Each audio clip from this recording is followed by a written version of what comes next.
as just introduced, I will talk about privacy threat modeling. Yes, it's working. So I already kind of captured the why of threat modeling last week, and Chris Romeo's workshop on security threat modeling talked a lot about the how part of threat modeling for security, threat modeling in general. Today, I will focus specifically on threat modeling for privacy. And I think the most important part to do that is you need to know what privacy is all about. So a big part of my talk here today will be about what is privacy, why is it important? And then we'll dive deeper into the privacy threat modeling part by talking about what LINDDUN is and how you can apply it and some best practices. Just some introduction on LINDDUN. I mentioned it before, Shanning mentioned it before too. LINDDUN is a privacy threat modeling approach. It was created more than 10 years ago, I think actually 13 years ago already, at our research group. And we were really inspired by Microsoft Stride, which is probably the best known security threat modeling approach. So we used that as inspiration. So you will see that it's really nicely aligned with Stride. So that means also that LINDDUN is really great to be integrated and applied together with security threat modeling. So basically it looks a lot similar, but we focus on privacy issues specifically. LINDDUN is still a topic of ongoing development and research at our group. So you will actually get some sneak peek on some yet to be published updates on the LINDDUN framework. All right. So privacy. I typically get some eye rolls, especially when I tell security people I work on privacy. They're like, but why? So let me start with the why part first. Why does privacy matter? Well, there's all this data. Everything is being digitalized. So that means that well, really everything is being digitized, but it's not just about the data, the information, the bits and the bytes. It's about personal data. It's about individuals that are impacted by all that information that is becoming available.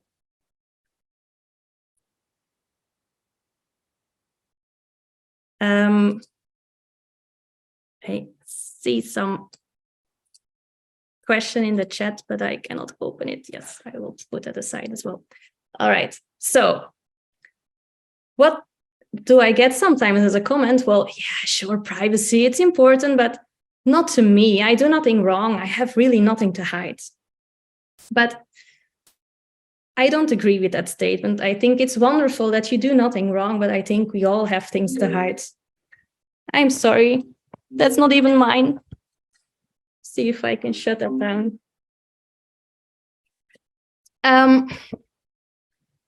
So imagine that you're at a party or I don't know where, and some random stranger comes up to you and says like, hey, can you tell me a bit more about like the sports you do? Do you go running? Do you go biking? How often? Where do you do it?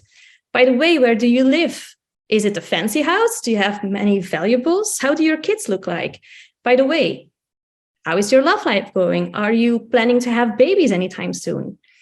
That's a really, really creepy situation that you really don't like. While when you think about the online world, well, we have all these cool applications, appliances, apps that we use and that do give these types of information out to systems that process this. And that comes with a lot of privacy issues. A couple of years ago, there was this Strava issue where they released some aggregated heat maps of running and biking tours, and apparently that revealed some secret military bases. But it's not just about national security. These kinds of applications can also impact you as an individual. Even when you set a privacy parameter in the application that is supposedly hiding your home address, recent research has shown that it's really easy to still determine what your actual home address is. And that can be an issue because of, I don't know, stalkers, because of criminals who are interested in that fancy bike that you're showing off with some pictures on the application. There was recently also this issue with Roomba. Roomba had a number of testers that used their new device, was equipped with, so Roomba is a vacuum cleaner, by the way, and the vacuum cleaner was equipped with a camera. It took a lot of pictures around the house. Those were annotated, and it was not just about, look, this is a cabinet and this is a counter. It's really about everything in your house, including your kids. There was even a picture of a woman on the toilet. And how do we know that? Because those pictures ended up on social media. And that's really not something we like. Not even our sex lives are safe, apparently. And it's not just about these things that we provide to the cloud or whatever through the applications that we use. It's really also about all the information that is available about ourselves that can be deduced in addition, because, well, it's a known fact that based on the friend list, the friend relationships you have on social media, for instance, it's quite easy to deduce your sexual orientation. Based on your shopping history, you can deduce a lot of things, even predict pregnancy. And, well, you cannot imagine all the things you can deduce. Apparently, even if you have fine-grained enough readings by a smart meter, you can even deduce what TV shows are being watched based on the light-emitting patterns of the television. So basically, there's a lot of privacy issues out there. And as an individual, we kind of depend on the goodwill, on the effort that the companies, that the applications, that the developers are doing to invest in privacy. But why should companies invest in privacy? Well, because it's the right thing to do, right? I mean, all those examples I just talked about, we don't want that. But it's also really something that is becoming more and more like a common best practice in companies to really embrace privacy, to embrace ethics, and really take that as part of the company culture. And it does make sense, because studies have shown that more and more people are really considering the privacy options that companies provide. Having a bad privacy experience can damage the reputation almost as much as actual data breaches. And well, if you're still not convinced, we have the law. There's data protection regulations such as GDPR. There's a similar one in California. There are popping up more around the globe. So it's really also about making sure you do the right thing, because otherwise there will be some data protection compliance fines. All right.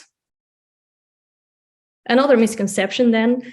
Okay, I get it, privacy is important, but it's not that important for us as a company because we don't process any personal data. Well, maybe, but it's important to know what personal data is all about. Personal data, yes, it's a social security number, it's your name, address, date of birth combination, but it's also an IP address, a browser fingerprint, a cookie ID, location data. That's all directly identified information. But personal data is more than that. It's not just about identified individuals, it's also about identifiable individuals. So basically, all information that somehow combined can single you out as an individual is considered personal data. If now, later today, tomorrow, you are discussing in your group for the hackathon something and you're saying like, well, remember what the blonde privacy girl was saying? You don't even have to say my name or know my social security number for the others to, well, I guess, know that you are talking about me. So there's this security versus privacy issue. Like some will say like, it's okay. We do security, we have confidentiality, we're fine. Privacy is covered. Or we have the other angle that says like, no, sorry, no can do. We want strong security and you privacy people just want everything anonymous, and that just doesn't work for us. So to counter these misconceptions, I first want to talk to you about what is privacy.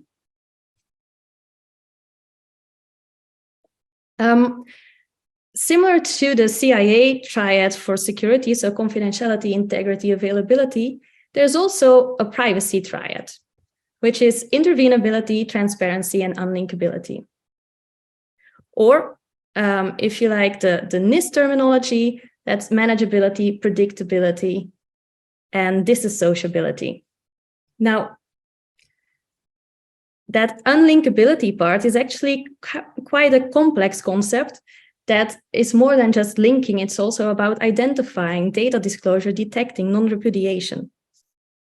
So let's dive a bit deeper into that and just discuss the different LINDDUN threat categories. So LINDDUN is a privacy threat modeling approach, but similar to STRIDE, it also encompasses the different privacy categories in its acronym. So the first 5 are what we call the more hard privacy categories. And then we have the 2 soft ones in the end that are more about data subject rights and data protection principles. So I will dig in here. I tend to get a bit into all these categories. I will try to keep it as crisp as possible. So first, we have linking and identifying. I guess you are all familiar with this game, Guess Who?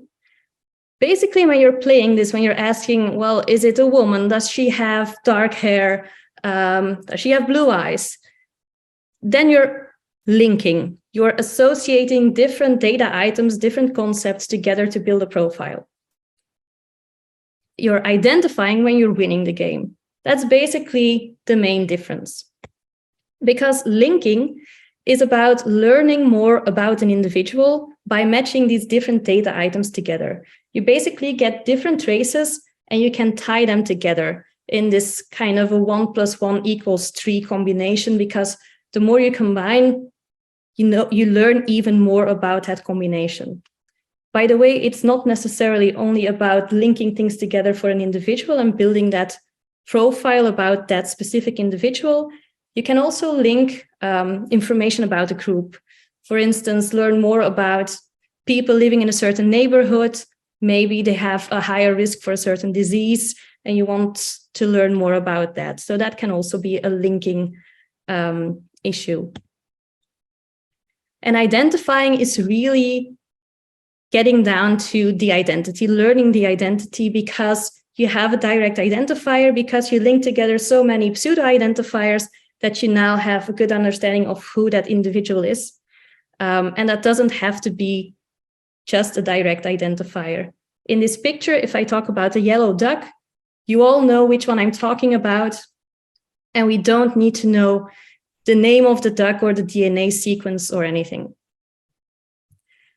And so to fix identification, people tend to go looking for de-identification approaches or anonymization approaches, but it's not that easy. Just one example, a couple of years ago, well, actually, I think it's more than 15 years ago, AOL released an anonymized set of search queries, and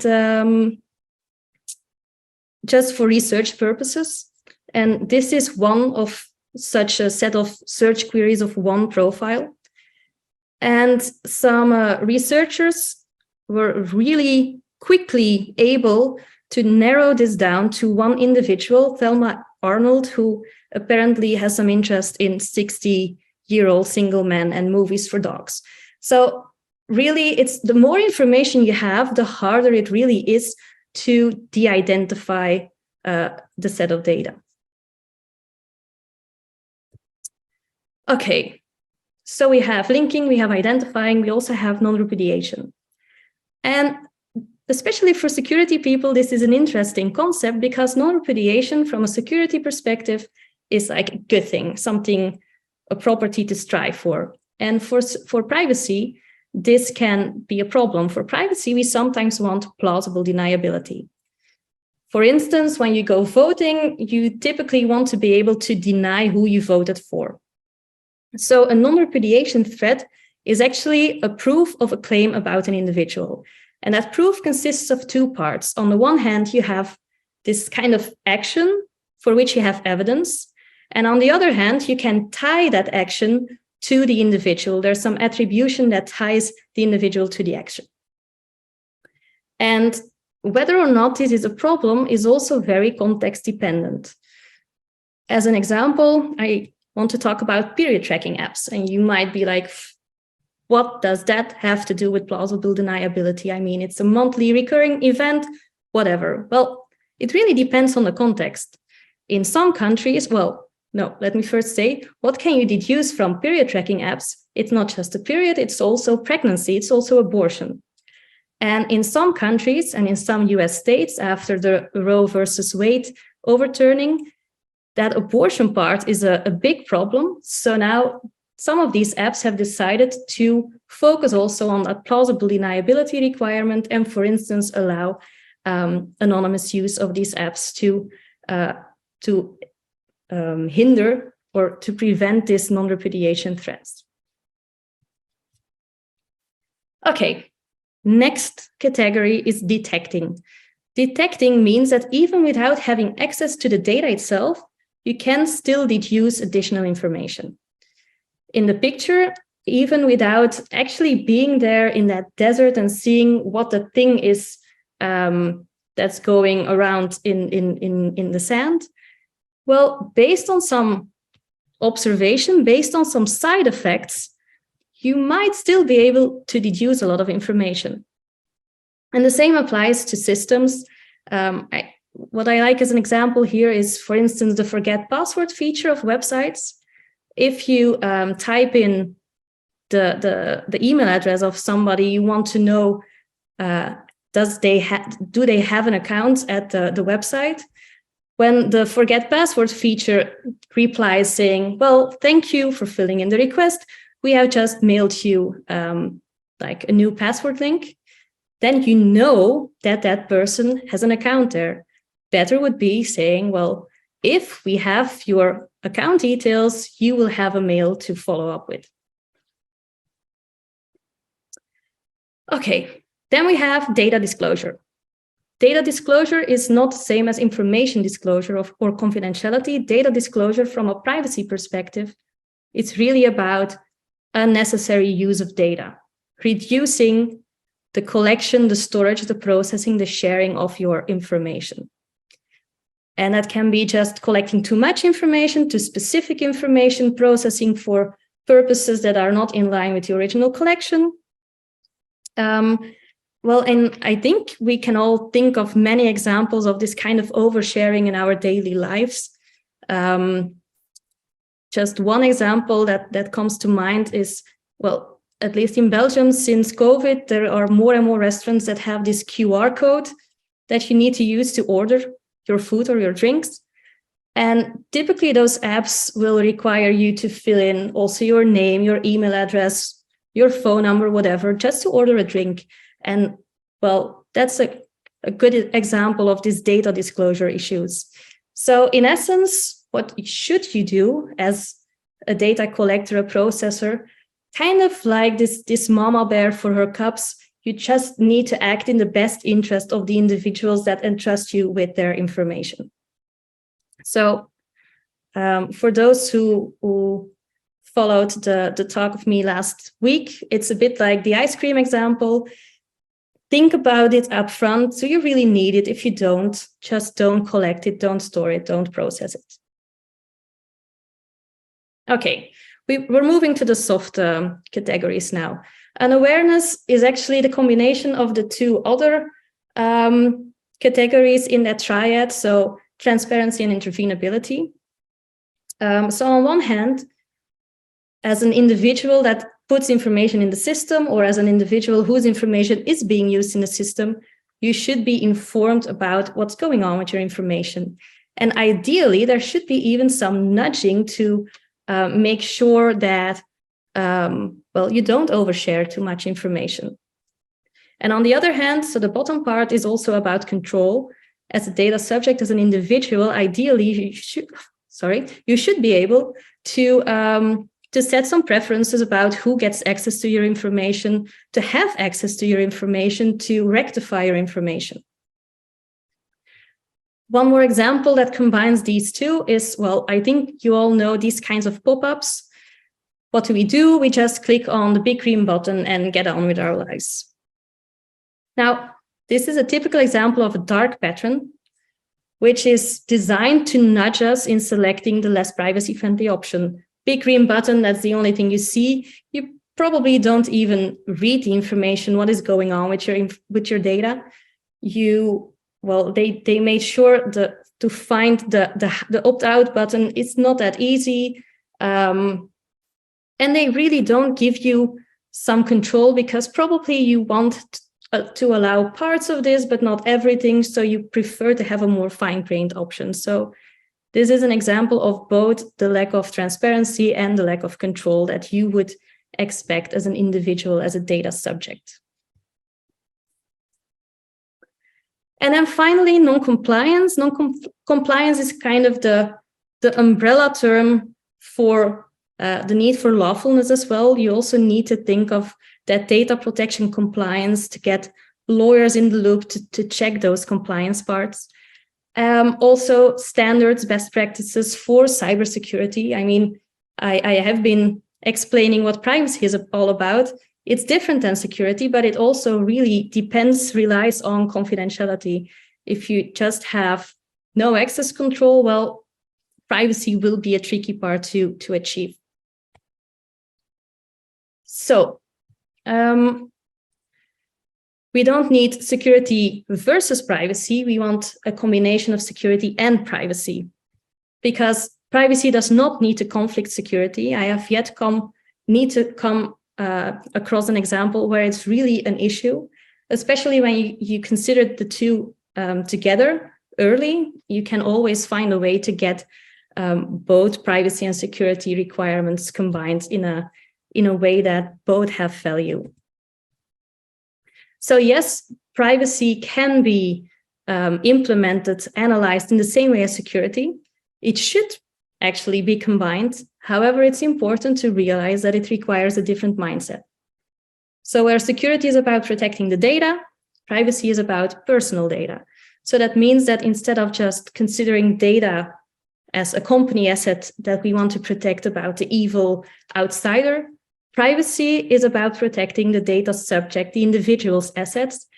So in addition to protecting about a bad external person, it's also important to do some reflection and to think about like the internal misbehavior that the system, the organization might have.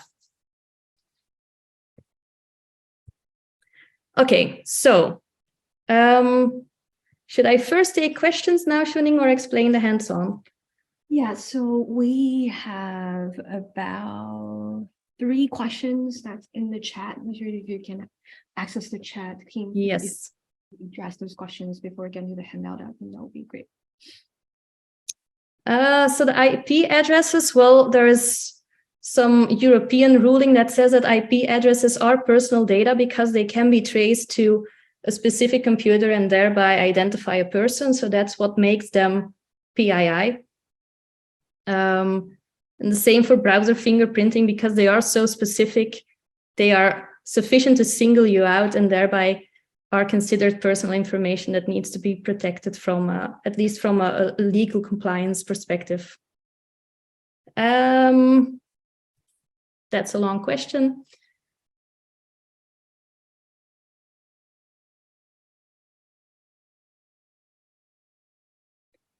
How can threat modeling? I need to think about that one.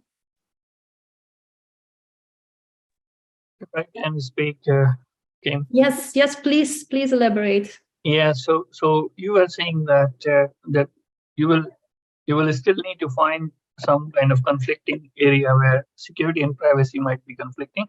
Mm-hmm. And these are the 2 examples, maybe. Like for example, user behavior analytics is one of the growing cybersecurity requirements, where you need to identify that what the users, from where they are connecting, what they are doing, what is their daily cycle, is that something leading to a different behavior for this particular day, and that could be an intruder from outside, which might be compromised or snooped or sniffing the IP address, or maybe spoofing the ID of the individual and playing on their behalf. Yeah. So, for example, I log into a site from Finland right now, and you can see me from US also at the same time, or within few minutes. So these are the user behavior analytics advantages. But at that point, we are collecting so much of data, and now this is conflicting actually with privacy. Yeah, so I think the most important rule for privacy is that the data being collected, being processed should be proportional to the purpose, to the means. If you can do it in a way that reveals less personal information, that causes less privacy risks, then that's a better option. But I mean, if you want to have everything anonymous, well, not many systems will still be able to run. So you still need to make a trade-off. But for a privacy analysis, a privacy threat modeling exercise, you just need to think like, well, is this really a problem for for the individuals at stake? And well, can I do it in a different way? Right? So it's not that it will be conflicting. Well, there will be people who are very private that will be against this, but yeah, there is always that trade-off balance that you need to find here. So considering this early on, like at ideation design phase, and see that maybe you can do that kind of behavioral analysis or whatever in a less privacy intrusive way might already be a solution there, if that sort of answers the question. Yeah, the question is actually later is about how this threat modeling practice will help in kind of finding balancing. Yeah. I would expect that the risk assessment part that comes after the threat elicitation will help you there to even out, to see like, well, this is a higher risk for security than it is for privacy. It's really hard to put that in metrics, so I'm not sure whether that makes sense in this example, but that you find a balance there is a first guess, but I will need to think more about that. So maybe send me a mail and I can get back to you in more detail. Sure, thank you. Let me go to the next question.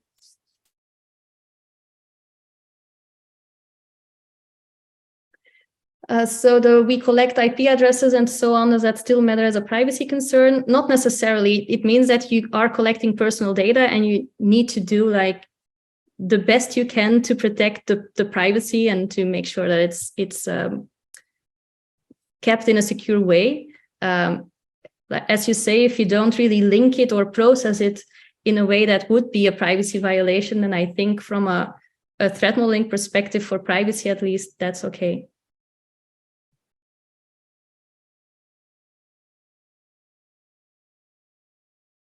Yeah, so if you need it, then you need it. I mean, I mentioned it before, you cannot make everything anonymous. You just need to have processing, operations, sharing, collecting that is in line, that is appropriate, that is compatible with the original purpose. And well, yeah, it's a trade-off exercise. If you can do it in a different way that is less privacy invading, then that should be the way to go.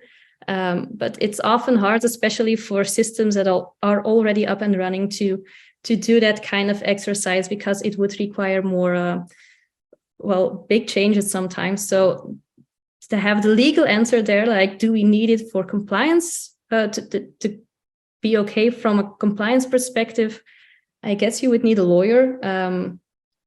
And yeah, it's basically that exercise to see, like, if I would be the individual, would that violate my privacy rights, my privacy, would that bother me? If so, well, then probably you're doing something wrong.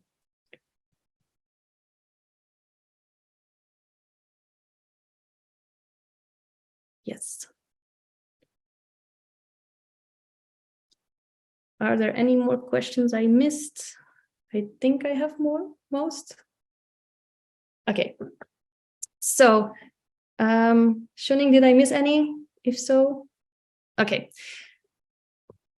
Yeah, So the first exercise is kind of a brainstorm exercise for those who were at the security threat modeling workshop last week by Chris. I got a bit of inspiration from that exercise.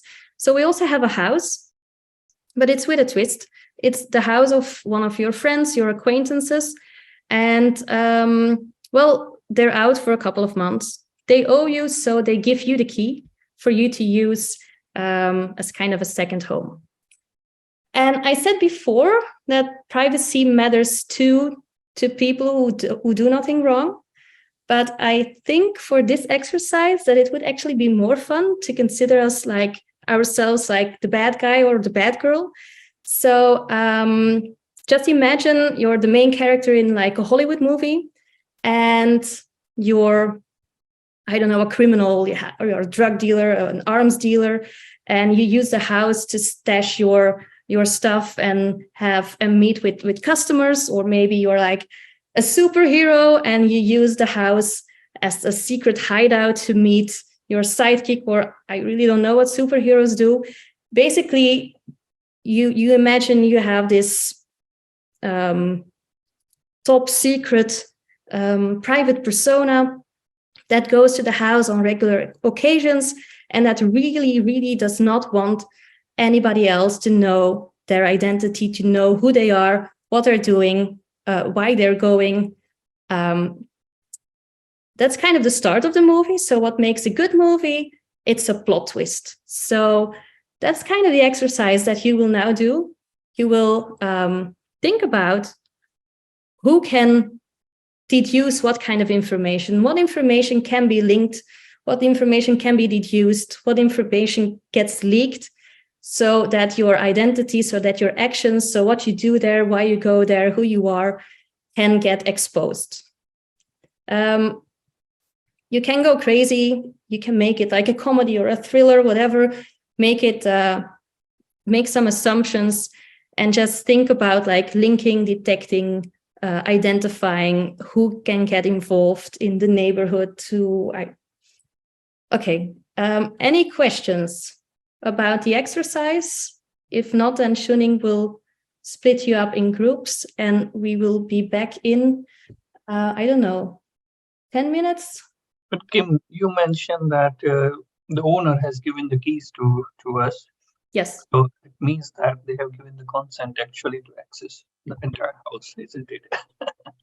Yes. So you can consider giving the keys as consent to use the house. Yeah, and there is no sub clause or something that you can't do this or that, or you can't go on the top floor or something. Well, if you think it would make a great movie and affect the main character's privacy, by all means, go crazy and think of a nice plot twist there. It would be nice to hear from all of the breakout groups, like one or two of the scenarios you came up with.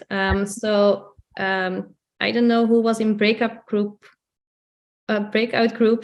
one, who wants to share, or if there's any other volunteers to like say anything about an interesting privacy violating scenario in this context. I have one. Yes. I am from group 3. Okay. My name is Abhishek. And this scenario, we came up with 2 scenarios. A is, the person can use that house for some malicious activities, selling drugs or creating a torture house in the basement. Mm-hmm. The second one is, which seems more legit, that I can rent out the house and make some money out of it, right? Because the owner is sharing the keys of his home with me, so I know when owner is not there. Mm-hmm. And if it is a particular time in a year for a couple of weeks, then yeah, I can rent the apartment or house and I can make some money out of it. Okay. And did you come up with any like privacy violating scenarios there, plot twists that would reveal these evil actions?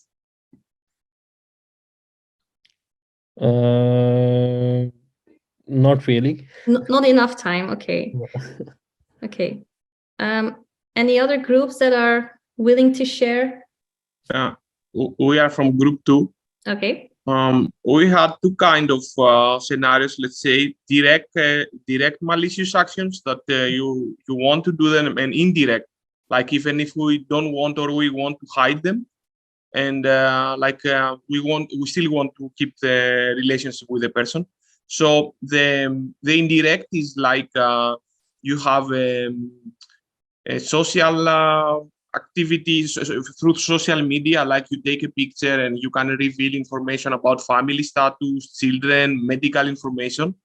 And the other is like if you really want to hurt the person or you really want to be malicious, like you can leak information from inside like a script. If the person has like if he's a director, or at the camera and monitor personal moments, or pick a photograph and tag the address also. Those are things that you would like to do, and then people could use. Okay, thanks. I don't know how many groups there were. There's still group 1 to share. Like maybe there's so we I don't know which group we actually were, but okay. we have Just go ahead. Yeah, sorry about that. So we actually came up with an interesting scenario that I really liked. Okay. So the context of why you actually have the keys to the house is probably really important. And so we came up with we responded to an ad that said, "Hey, come live in my super cool house for a week, rent free. We need somebody to watch it." But then there's actually cameras all over the house. And there's actually a bunch of things that were planted within the house that are like illegal and, you know, maybe a murder weapon or something like that. And so then all of that video that was collected of us being in the house, in the shower and doing whatever we were doing in the house during that week, you know, is then used to induce us to do other things on the behalf of the person that kind of framed us. Yeah. So that was the scenario we came up with. Okay, cool. And do you see any like parallels with an online world there? Like what would the rented house be like? So I kind of like this example because it illustrates how like a cloud provider or some kind of provider will be able to abuse your information in the same way that this person that rents out the house can abuse your privacy as well. Or even like spear phishing as well. You know, that's kind of similar. Yeah. So the malicious person is the owner of the house, not the person who goes to. Yeah, exactly.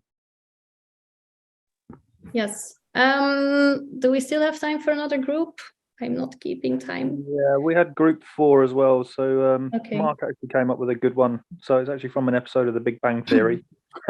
There's a house full of models that are on a TV show, and you're trying to find that house because you get a bit about these models, and they're posted on social media. So you can look at the metadata in their posts and try and work out location.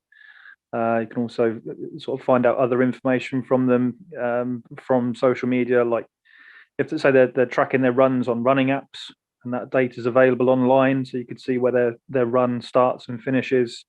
So you can get the location, and then you could actually arrive at the house and start to stalk them as well. So actually get more physical. Okay, cool. I get a ping here that it's probably best to continue now. So I hope you just had some interesting discussions and thought about like offline world privacy as well. So yeah, we mentioned the internal threat, like the person renting or loaning the house. You can think of like nosy neighbors that can keep track of like the times when you enter and see like the big bags of whatever illegal stuff you are carrying in and out. So you have different actors there that can deduce information. Okay, let's continue. So I talked about what privacy is. Now I want to dive more into the privacy threat modeling, talking about how to do that with a focus on Linden. And then I end with some like more generic best practices, I would say. And then we have another exercise.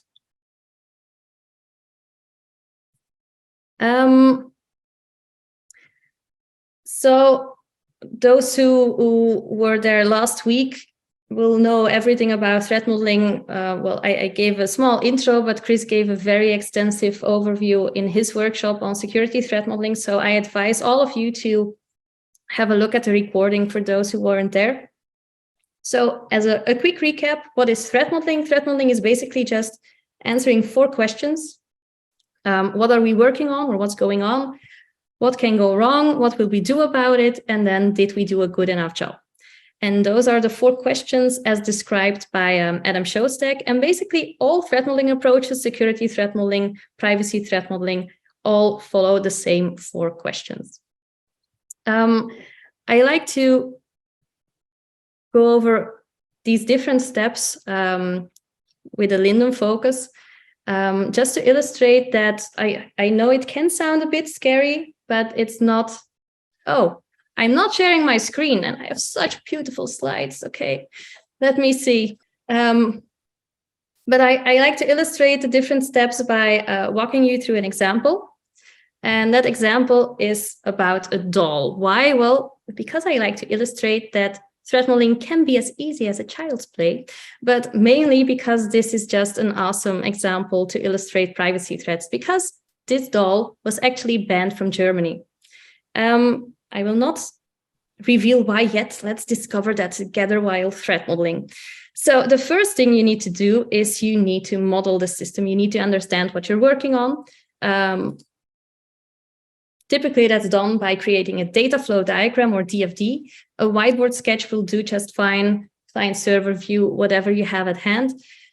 What is important to know is that, well, you will always miss some bits or pieces. So the more detailed you are, the more fine-grained your analysis will be. Just try to get a good understanding of your system and use what models you have at hand. You can always, in the next round, go more fine-grained. So for this example, I wanted to go for more a whiteboard sketch. It's basically a data flow diagram with pretty icons because, well, that's nicer. But you can use whatever you like. So how does this doll, what is this doll? This doll is actually a Bluetooth-enabled device, kind of like Siri and Alexa. It's connected via Bluetooth with the parent's phone. Kid can ask questions get forwarded to backend, some responses are being returned, and in the backend, there's also some quality assurance going on. So I realize this is really a high-level representation, but for this example, this will do just fine.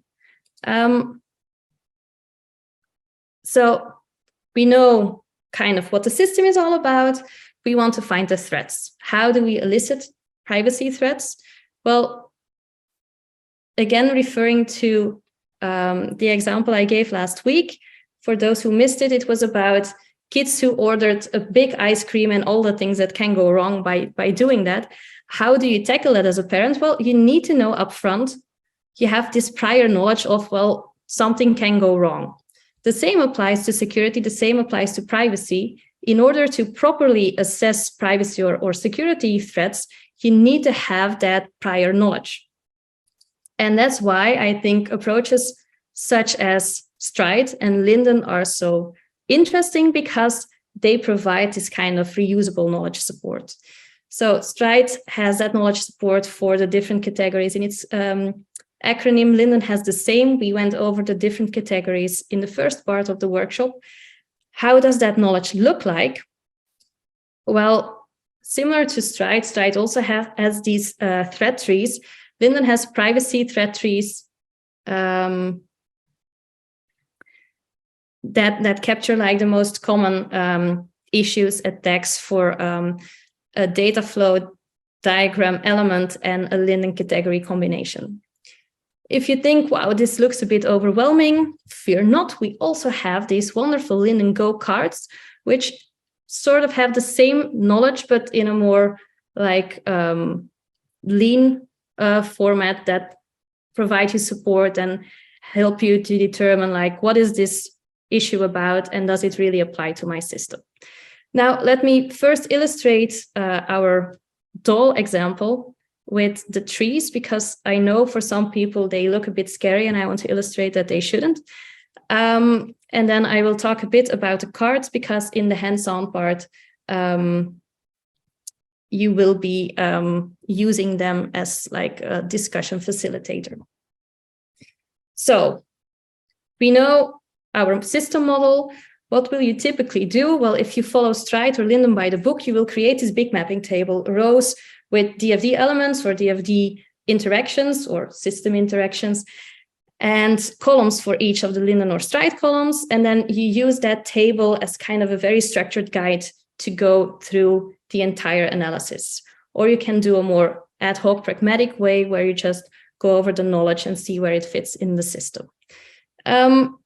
So for each of those combinations, there's Linden trees that provide information about like common issues there.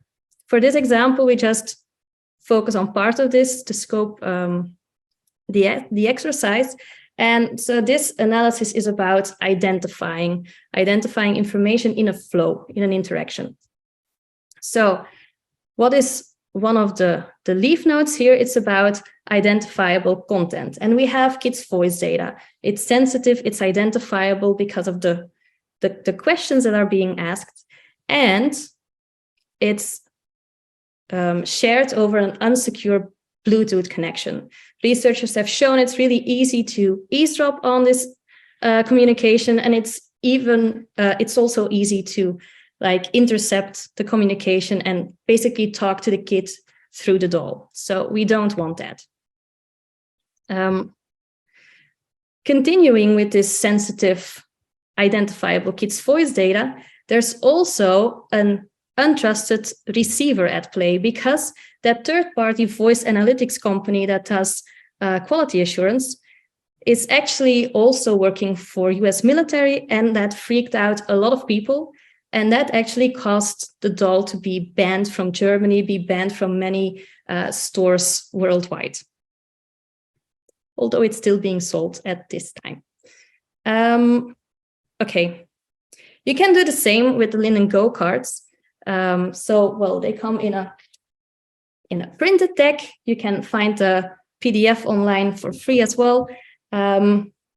Basically, they have the same kind of content, but they provide more guidance. They provide questions to help you analyze. They provide examples. You can use them in a gamified way, kind of play a game, but you can just use it as a discussion facilitator support to guide the discussion and to go over the different threats that can occur.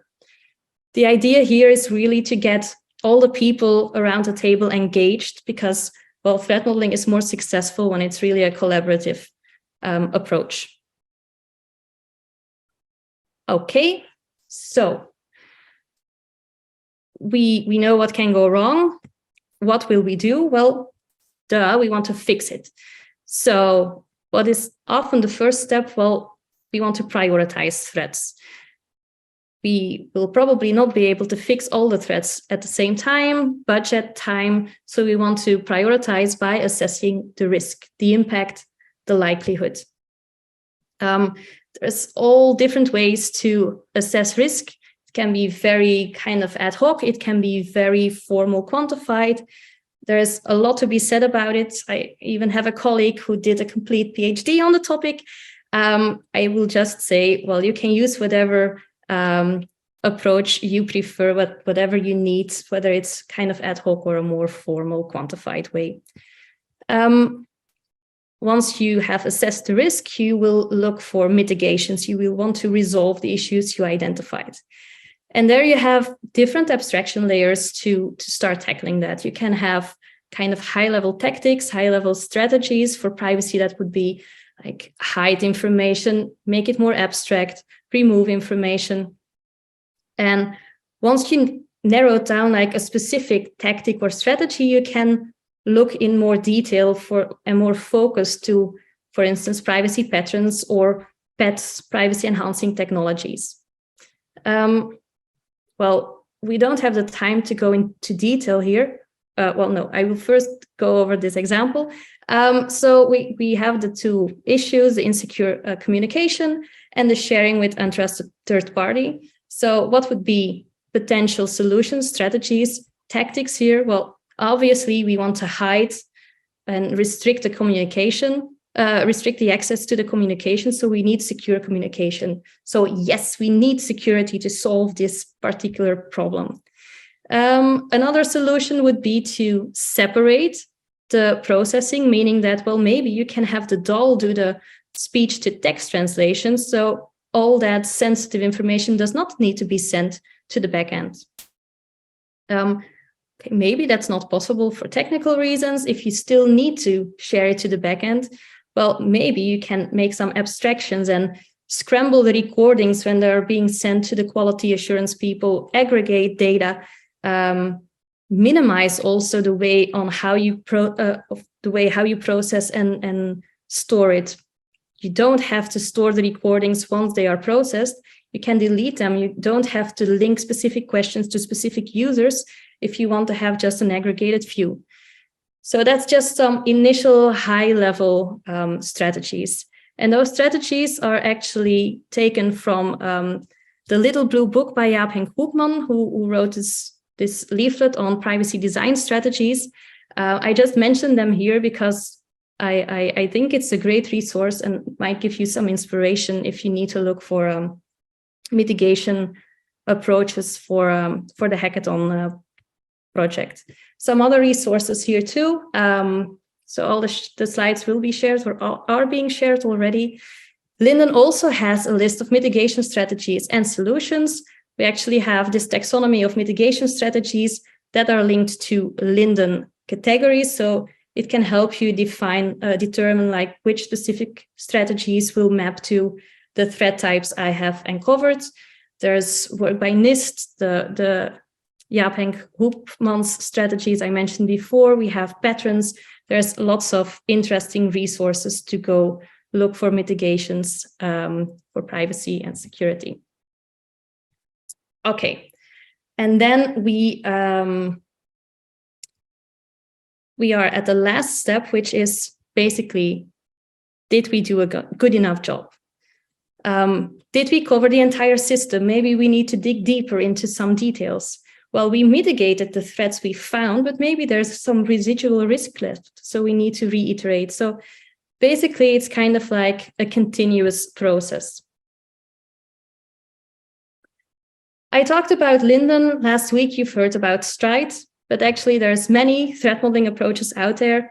They all follow the 4 steps or are applicable to like one of the 4 steps or a couple of the 4 steps. Some focus more on the process, some focus more on the knowledge support. And of that knowledge support approaches, there are some that focus specifically on privacy or at least include a privacy part. While I'm sharing resources, some PR for some really nice books on threat modeling, all by judges and mentors, I think, of this hackathon.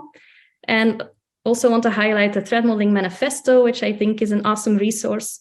I might be biased as one of the authors. Well, yeah, and you know this community because they are hosting this. Okay, so before I hand over the work to you, I want to have share some best practices, some concepts I think are important when you are thinking about privacy, when you're doing privacy threat modeling. Okay, so I talked about what you need. You need to have a good understanding of the system and of the data, the personal data at stake, DFD, whiteboard sketch, whatever. And then you want to analyze the privacy threats by looking at some prior privacy threat knowledge that you can reuse, that you can apply to the system, to the different elements or focus areas of the system. But I also want to highlight that it's important to consider the different threat sources at stake and different data perspectives. So let me just briefly dive into the 4 aspects here one more time. Well, I talked about LINDDUN. It provides a lot of reusable threat knowledge. in threat trees, in Go cards, you can just use the high-level threat categories and do a quick brainstorm about linking, identifying, non-repudiation. The idea is that you use that knowledge as like a structured guidance, can be very systematic, or it can be more a lean, lightweight facilitation of the discussion, that just going through, for instance, the cards will drive the discussion topics of such a threat modeling exercise. Or maybe you just use it afterwards as kind of a gap analysis, like am I sure I didn't forget any specific privacy issues here? You need to look at the different areas, I call it focus areas, components, interactions of the system, because, well, linking some incoming communication will cause probably a different kind of threat than some storage of personal information. The more fine-grained your model, the more fine-grained the analysis. We do kind of see that when you just start focusing on incoming and outgoing communication storage, and those kinds of focus will probably also trigger like, well, what information is coming in? How does it violate the privacy? By the way, what's going on with that information? If you kind of consider it as a chain of interactions, that will already trigger some flow throughout the system that you take into account. So basically, just make sure you don't look at privacy as for the system as a whole, but go through the different components, different elements, different interactions of your system. Then I mentioned it here and there throughout the presentation. I just want to highlight it once more. There are different threat sources, threat actors at stake. I have this weird illustration here. So it's like, consider it like a messaging system or something. So user sends some information through an app to the backend, and that information is being shared somehow to a receiving party. What are the threat sources here at stake? Well, you have the organization. It's the internal threat source. What can they deduce here? How can they abuse your information? What information can they extract from that? Information is being shared to third parties, so that receiving party might also be able to deduce some additional information and learn more about you than you were intending. If we're just talking about the messaging system, you sending a message to somebody else, or somebody else sending a message to you, just getting a read notification or a delivery notification will give you already some information that maybe you were not aware of, or that maybe you don't want the others to know. You have internal threats, but maybe insiders, employees, administrators can also learn more than you as an individual would like to know. We have observers. They are outside of the system, but just by observing what flows of information are going on there, kind of like side channel attacks too, that can give useful information. Just knowing that you are often visiting some, I don't know, fishy website without seeing precisely what information you share with that website, but that gives some privacy issue potentially. And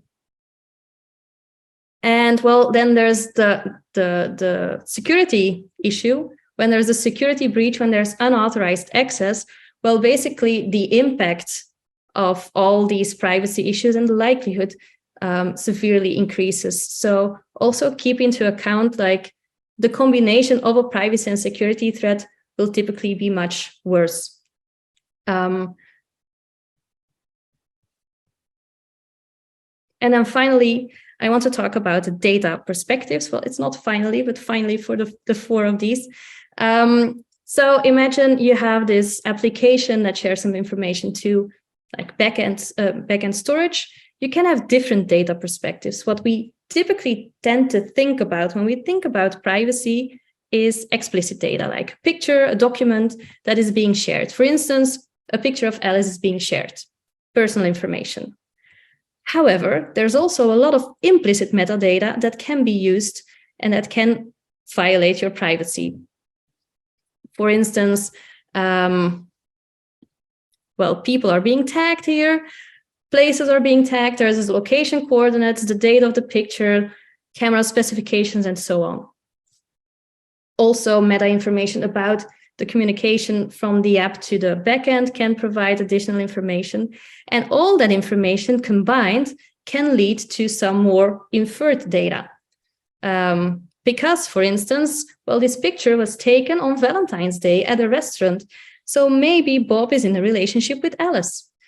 So a lot of information can be deduced. This is the 1 + 1 = 3 I was telling about when I was talking about linking. It can be linked by linking information of your own database. You can consult external sources, I don't know, data brokers, whatever. And as I mentioned earlier, it can be about building an individual profile or combining information about a group. And then a final perspective, just to cover the entire range, is actions.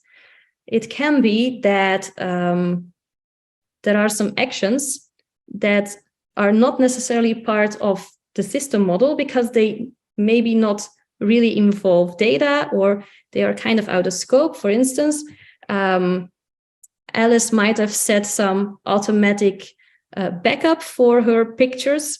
So whenever she takes a picture, it's automatically being sent to some cloud storage. If you forget to model that, well, make sure you also think of the actions that have triggered certain flows in the system, because they can trigger some privacy violating actions too. Okay, 2 more slides and then you're up. So I want to stress that privacy is not a black and white concept. It's not a yes, no. For instance, identifying, well, you can have obviously direct identified information, social security number. On the other hand, you can have obvious non-personal data. I don't know, the sky is blue, the grass is green. And then you have the entire spectrum of identifiable information in between. Same for plausible deniability. You can have like a really hard claim that you cannot deny. You have something where there's no evidence whatsoever, but then you have kind of the gray zone in between. Like you are telling your teammates, you know, this secret about the blonde privacy girl. Well, I can still say it wasn't me, but maybe depending on the type of secret, the context, the sensitivity, like the juiciness of the secret, maybe just being associated with it, even though I can still kind of deny it, that can already violate my sense of privacy. So there is this big spectrum that you need to consider, that you need to kind of make some risk assessment, like where is it sufficient? Is it okay? It's a bit related to the questions of earlier, like, well, yeah, it's possible, but that's the only way to do it, so probably it's just okay. Okay, and then finally, before I give you still a couple of minutes to think about privacy for a system using Linden, I just want to highlight once more that everything I have been talking about here, Stride, Linden, all these approaches should be used as inspiration, not as limitation. I've gotten some emails saying like, well, I've thought about this thread, would you consider it linking or detecting? Well, I'm happy to think about categorization there with you, but basically it doesn't matter. If you come up with a linking thread of an incoming flow while you were actually considering detecting of storage, that's great. You found a privacy thread. That's the most important part of this exercise, just thinking about privacy issues and well, documenting them. So use it as an inspiration, not as a limitation. So we don't have that much time, so it will be a very short exercise. I want to continue with the voice assistants because, well, we're kind of into that flow already. So I think you all know voice assistants. I try to keep this again as high level as possible. So consider like this home voice assistant, Alexa, something like that. You have a lot of people in the house who can talk to it. Questions are being processed. Some I don't know, the temperature can be changed. You can consult your banking details. You can turn on the light. You can order groceries. To be able to do that, you first need to set up some accounts. And then, of course, there's always the quality assurance. So a lot of information is flowing around the system. So what I would like you to do is just think of some of the threats that are possible. I was gonna give you some more time, but I think we will need to limit it to like 5 or 6 minutes. I don't know what's feasible, Shuning. I was gonna say, well, I had 5 cards here to iterate over them, but maybe just all start with the first one, which is about linking of information, and just take a couple of minutes to think about, well, what can go wrong from a linking perspective of all that information that is being collected by the system. So use the information on the card kind of as inspiration, but don't let it limit you. So because we're kind of running out of time, we will not do the readout. I realize you really did not get much time to go through this in detail. Just some ideas that might have popped to mind would be like, you are collecting so much information, you can link all kinds of queries and learn what people own because they ask questions about specific, guidelines on how to use a specific appliance. You can, link different people because there's different voice profiles of the different people who use the voice assistant. You can learn like the family situation. Are there kids' voices there? Is there a man, a woman? So all those things might have popped up, and feel free to share like in the chat or later on, like what you came up with, because it's always interesting because people tend to come up with additional examples I didn't come up with myself before. So as it's actually time to wrap up, I will just take 1 more minute to capture the takeaways here, which should be that you remember that privacy really matters. Security practices such as threat modeling can be used for privacy as well, actually should be used for privacy as well, because you can nicely align security and privacy practices together as long as you remember that privacy requires that different mindset. So instead of just protecting the company assets, you should think about, so what is the problem from the individual's perspective? And are we doing like the best we can to reduce any privacy issues there? I'm biased, but I think LINDDUN threat trees or LINDDUN Go cards can be useful to facilitate privacy threat modeling discussions, to have this kind of privacy threat modeling being integrated in, for instance, security threat modeling practices. So we're continuously working on improving LINDDUN. So if you have any feedback, good and bad, we like to hear. So please let us know. I think my contact details are here, or you can ping me on the Threat Modeling Connect forum. Happy to answer any questions you have, but due to time, that will probably be offline. So, well, I thank you for your attention.